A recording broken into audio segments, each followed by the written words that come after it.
Minutos vamos a dar paso a nuestro primer invitado de hoy. Así que estamos con el doctor César Ulloa.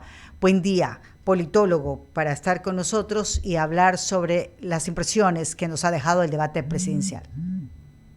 Buen día, un cordial saludo. Siempre es un gusto compartir con ustedes. Sí, antes de empezar, para que podría mover un poquito su cámara porque está muy abajo un poquito menos, ahí, perfecto, perfecto, para que salga todo bien cuadrado Muy bien, muy en bien. la transmisión. Sí, doctor Ulloa, cuéntenos, ¿cuáles fueron las impresiones que le dejó usted como especialista, como politólogo, el tema del debate presidencial? Más allá de las frases, más allá de las posturas y de las increpaciones. Bueno, un debate siempre será un elemento constitutivo en cuanto a la deliberación pública. Creo que esto aviva la democracia. Sin embargo, más allá del fondo, hay que ver los cómo. Y digo cómo en plural, porque cuando hay una contienda electoral tan multitudinaria, es decir, 16 Claro. candidaturas en dos bloques, finalmente se pierde la capacidad de confrontación posiblemente entre las personas que tengan más opciones. Si bien la democracia permite que todos estén en capacidad de correr por el primer lugar, sin embargo, yo creo que un debate más productivo podría ser entre las cuatro personas que podrían estar siempre punteando las encuestas cuando por supuesto estas encuestas no respondan a ningún sesgo, es decir, a ningún contrato de algún candidato que corre por las elecciones. Sin embargo, yo creo que ayer cómo se desarrolló el debate corrió todo aquello que se venía diciendo antes del debate. Yo quisiera decir que en ninguno de los dos bloques los preferidos fueron los protagonistas, es decir, no fue protagonista, bajo mi punto de vista, en ningún momento el presidente candidato y tampoco en el segundo bloque fue, bajo ningún punto de vista, eh, la protagonista Luisa González. O sea, me parece que si bien en el primero, en la mayoría de intervenciones hubieron una serie de ataques, a la administración que hace el presidente y en el segundo un ataque permanente, sistemático a Luisa González, pero yo creo que en ninguno de los casos quienes puntean las encuestas se lucieron o por lo menos brillaron dentro del debate. Yo creo que más bien hubieron otros y otras candidatas que pusieron en la palestra lo complejo que es difícil ir en contra de una tendencia que Así ha es. polarizado Pero el voto, pero yo no creo que los dos candidatos de ayer hayan sido lo mejor que, entre comillas, lo que las encuestas nos dicen, ¿no? claro, los dos que están punteando definitivamente, pues ayer pudieron posicionar su mensaje, pero en el segundo grupo sí hubo más increpación a Luisa González, eso lo pudimos ver. Pero los otros candidatos, ¿qué es lo que aportaron? Ya yendo a la parte metodológica, yendo a la parte, obviamente, pues del análisis de las ciencias políticas, sociales, ¿qué es lo que aportaron también? Porque fueron protagonistas, sí, pero ¿de qué? A ver, yo creo que en el primer momento, en el primer debate, hubieron distintos momentos. Y digo distintos momentos porque no fue un debate lineal. O sea, yo creo que más allá de la metodología que les permitía en tiempo participar de la misma manera, pero yo le vi a un Henry Cucalón muy aplomado, muy conocedor de la materia, y yo creo que ahí se vio la experiencia de alguien que durante muchos años ha trabajado en el servicio público. O sea, Claro. es inevitable identificar una persona que sabe de lo que habla, es decir, no se está inventando cosas, y eso es fácil darse cuenta porque si nosotros pudimos percibir ayer, a diferencia de los otros debates, en estos debates todos los candidatos y candidatas, por lo menos en su mayor tiempo, utilizaron pollas, es decir, el papelito, la ayuda a memoria. Si yo no vi a ninguno con una capacidad de deliberación por fuera de los papelitos. Y yo creo que ahí se distinguió, por ejemplo, mucho Calón, creo que de inicio a fin fue alguien que muy sereno, muy temperamental, con cosas muy contundentes. Creo que también el candidato Tabaqui Ujú. le desequilibró completamente al presidente con una pregunta que nadie pensó que se la iba a plantear, que no toca elementos de administración del Estado, pero sí de sensibilidad profunda en cuanto a lo que significa los derechos humanos y además lo que significa la familia en el contexto ecuatoriano.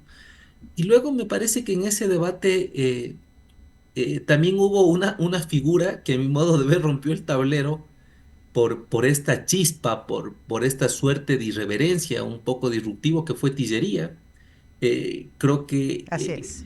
o sea, si uno mira la notoriedad, es decir, quién pudo poner en discusión con sal, con ingrediente, con cosas, creo que fue Tillería. A ver, yo no quiero decir con esto que Tillería va a ser presidente. No, claro, estamos Tampoco hablando quiero de decir con quiénes, esto ajá, así es. que Tabaqui logra subir puntos. Pero sí me parece que dentro de ese primer grupo, indudablemente, fue Henry Cucalón el que despuntó notablemente y a diferencia de los otros, demostró una experiencia en los cargos que ha ocupado, ¿no? Claro que sí, porque posicionó realmente sus propuestas y de eso se trataba pues el debate presidencial. En todo caso, pues esas fueron las primeras lecturas. Antes de darle paso a Alberto, sí me gustaría que, de acuerdo a su experiencia y también de su análisis, ¿cómo podemos mejorar el tema de la participación de los candidatos? Porque hubo algunos que definitivamente sabían que no estaban preparados. ¿Qué es lo que hay que hacer antes de que se los llegue a inscribir en estos partidos? Y eso ya corresponde mucho a las autoridades electorales y peor que lleguen a presentarse frente a las personas, porque ahí usted muy bien lo ha dicho y lo ha puntualizado, pues a algunos se les notó evidentemente que sabían de la materia y muchos otros quedaron faltando o no Bueno, aportaron. yo creo que en el primer debate hubo dos grupos. Uno que ha venido en un tema de profesionalización de la política, curiosamente dos del mismo útero, me refiero a los dos Henry, Kronfle y Cucalón, vienen del Partido Social Cristiano, por lo tanto es gente que tiene experiencia en lo que habla, más allá de que estemos de acuerdo o no de la ideología que Por tienen. supuesto. Creo que Tabaqui ha tratado de hacer lo propio en el partido Creo, el profesor Escala es de toda la vida de Unidad Popular antes del movimiento popular democrático y los otros. ¿Qué quiero decir con ellos y los otros? Que en el Ecuador, lamentablemente, el artículo 94 del Código de la Democracia es lo suficientemente flexible como para cualquier persona sin que tenga ninguna afiliación política pueda ser inscrito como candidato a cualquier dignidad. Entonces, los cambios de fondo, no cosméticos, es una reforma profunda al Código de la Democracia con la finalidad de fortalecer el sistema de partidos y exigir una profesionalización en la medida de que no haya selección de candidatos sobre la base de la improvisación o en muchos de los casos de la popularidad o de las grandes chequeras. Entonces, yo creo que más allá de la actuación de los candidatos, el problema de fondo en el país es la arquitectura institucional, es decir, cómo están hechas las normas. Y luego lo otro es la irresponsabilidad de los partidos políticos, en donde yo me pregunto, cuando reciben el fondo partidario, en donde obligatoriamente debe estar destinado un gran porcentaje a la capacitación de sus cuadros, ¿a dónde se va ese dinero? ¿Quién hace la auditoría del manejo de los recursos que reciben los partidos, sobre todo de cara al proceso de selección de candidatos y candidatas para las distintas dignidades que Así nosotros es. elegimos como ecuatorianos?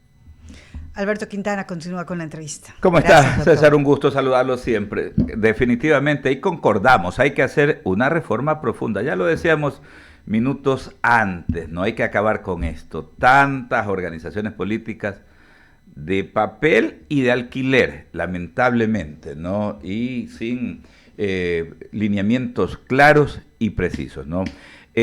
Un poquito profundicemos en lo que tiene que ver con básicamente, luego del debate de primera vuelta de anoche, dentro del análisis de las lecturas que quedan, ¿qué tanto pesa esto, no? Esta herramienta que definitivamente, al igual que todos los espacios de análisis y de discusión son importantes, pero ¿qué tanto incide en lo que tiene que ver con inclinar la balanza con el hecho de que la ciudadanía, de que el elector se decante o no por determinada candidatura?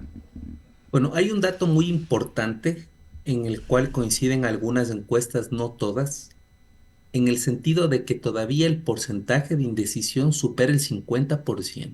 Y eso hay que tener claridad, porque del otro 50%, es decir, de 5 de cada 10, han decidido por quién votar. Lo que quiere decir que esta elección no está definida todavía. yo sería muy cauteloso en el sentido de que ya mucha gente pone en una segunda vuelta a dos candidatos. Yo creo que en el Ecuador puede pasar todo hasta el último momento, incluso minutos antes que nosotros acudamos a las urnas. Indudablemente desde el día de ayer, a partir del debate y tomando en cuenta el porcentaje de indecisión que existe, son ya las maquinarias electorales, es decir, las que hacen el mercadeo, la conquista del voto, los que tratan de persuadir, de conquistar a los votantes, los que comenzarán a hacer lo suyo en cuanto a divulgar, a difundir las fortalezas y las flaquezas, sobre todo de aquellos que se consideran como los candidatos protagonistas. Y en esto yo me ratifico, yo no vi a ninguno de los dos que aparentemente están primeros en las encuestas lucirse ayer. A mí me parece que se derriba el mito de que son las mejores opciones. O sea, finalmente ayer vimos, insisto, en un primer momento unas actuaciones interesantes. Además, es muy complejo en un minuto y en las réplicas desarrollar los cómo. Posiblemente se desarrolla titulares de prensa, epitafios, frases de Twitter. Pero yo creo que si miramos ya el segundo momento del debate, creo que ayer vimos una notoriedad meteórica increíblemente potente de Andrea González Nader. O sea, una cosa que no se ha visto en la cobertura, por lo menos de los medios tradicionales, a una candidata que no solo fue muy transgresora, muy irreverente, muy frontal contra el correísmo, además coherente porque esa es la línea que llevaba su antecesor Fernando Villavicencio, o sea, coherente con lo que estaba haciendo, pero además con una capacidad de no usar la polla. O sea, esa fue una de las pocas que no usó la pollita, porque además hay algo que a mí me llamó la atención ayer que muchos de los candidatos parecía que conocían las preguntas. Es Ah, complejo lo que digo, porque contestaban con los papeles, o sea, contestaban leyendo. Entonces, yo creo que también la ciudadanía se da cuenta que los candidatos que no tienen la capacidad de haber estudiado lo suficiente y dirigir la primera magistratura del Estado y recurren al apoyo es complejo, ¿sabes? Es un tema difícil. Entonces, creo que fue un debate, insisto, que a mi modo de ver, por lo menos, dejó descolocados a los que están primeros en las encuestas, ¿no? claro, claro, el manejo de lo que es la comunicación política es determinante y en eso tal vez justamente por eso hay quienes pues cuando sacan a limpio no las reacciones que se han dado en las plataformas digitales la ubican pues a la candidata Andrea González como el hecho de ser una de las triunfadoras de la noche, ¿no? Esto por las reacciones que se dan, por lo que estamos precisamente comentando, ¿no? Ahora, le preguntaba justamente, ¿no? Si esto incide, o más bien es esta etapa, el paraguas que se abre a partir del día de hoy. Estamos arrancando esta semana, después de lo que ocurrió anoche viene la etapa de post-debate. ¿Ayudará justamente el posicionamiento de esos títulos que dejaban las intervenciones de los postulantes de anoche? Yo creo que puede ayudar en la medida de que los estrategas sepan potenciar de una manera distinta, ahora sí, ya poniendo toda la carne al asador, lo que significó su intervención en el debate. Yo creo que muchos de los que estaban muy abajo en el segundo pelotón de las encuestas, yo creo que ayer sí ganaron votos, porque hay algo que nos dice el porcentaje de indecisión.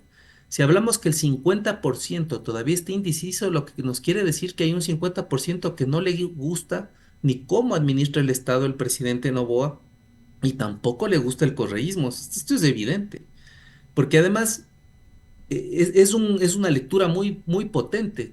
Si el 50% no sabe quién votar después de haber tenido más de 10 años del correísmo, es evidente que no va a votar por el correísmo. Correcto. Y esta fórmula que nos da Novoa tampoco. Entonces, yo creo que son días de mucha expectativa.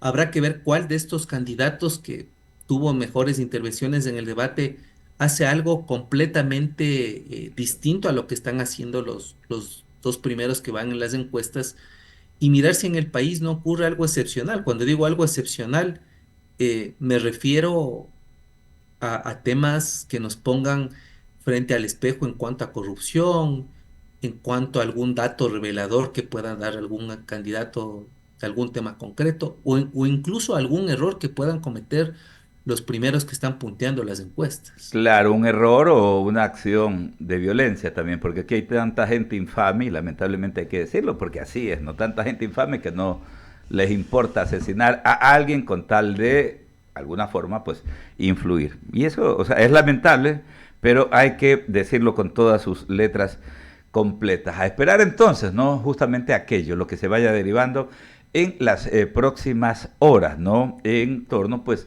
a esas reacciones, ¿no? Lo que haga de forma calculada. O sea, por un lado, el equipo de estrategia de campaña va a ser determinante.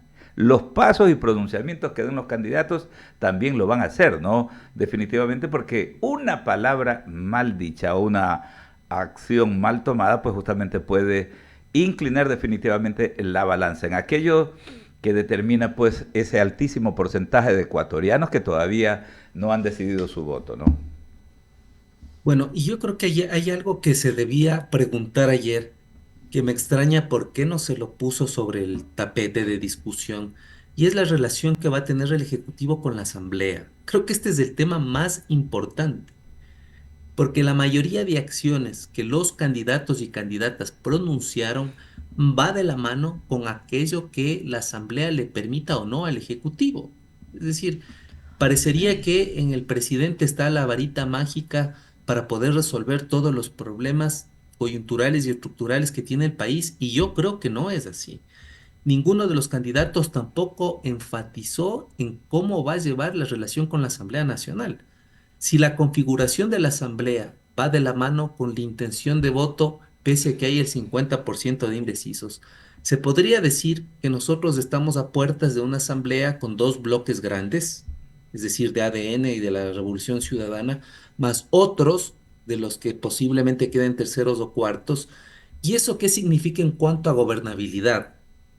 Y lo segundo que yo creo que también debió discutirse es dentro del programa social, que en el Ecuador hay ausencia en los últimos 3 gobiernos, ¿cómo el presupuesto del Estado va a atender las necesidades de los segmentos más pauperizados cuando la prioridad sobre lo que nosotros escuchamos ayer va a ser un incremento sustantivo en materia de seguridad? Es decir, cómo se equilibra la seguridad con el tratamiento de las principales problemáticas del país.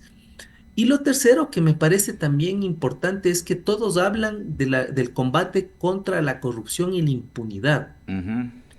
Sin embargo, ninguno de los últimos gobiernos ha sido eficiente, escúchese bien, en recuperar aquellos dineros. Ni un dólar. Son centenas de miles de millones que están afuera. O sea, todos hablan, pero nadie ha dado resultados concretos. ¿Dónde está ese dinero? ¿O por qué no se quiere tocar esos intereses? Para ponerlo de otras maneras, ¿no es cierto? Es increíble, así es. Es que si usted ve, César, definitivamente no les gusta hablar. Cuando uno les pregunta de gobernabilidad e institucionalidad, no les gusta, No, simplemente no les gusta. Y así hay es. algunos que ayer me dejaron la impresión de que creen de que utilizando pues la inteligencia artificial se puede gobernar. Lamentablemente eso es lo que ocurre, ¿no? En nuestra colectividad, en nuestra sociedad. La inteligencia artificial y la red social. Creen que esas son las herramientas con las cuales definitivamente se puede pues, generar la gobernanza. César, agradecerle mucho por dispensarnos estos minutos, por darnos sus puntos de vista en torno a este tema tan relevante. Un abrazo hasta Quito. Muchas gracias, un abrazo, una linda semana. Ahí está Muy bueno. César Ulloa, politólogo, ¿no?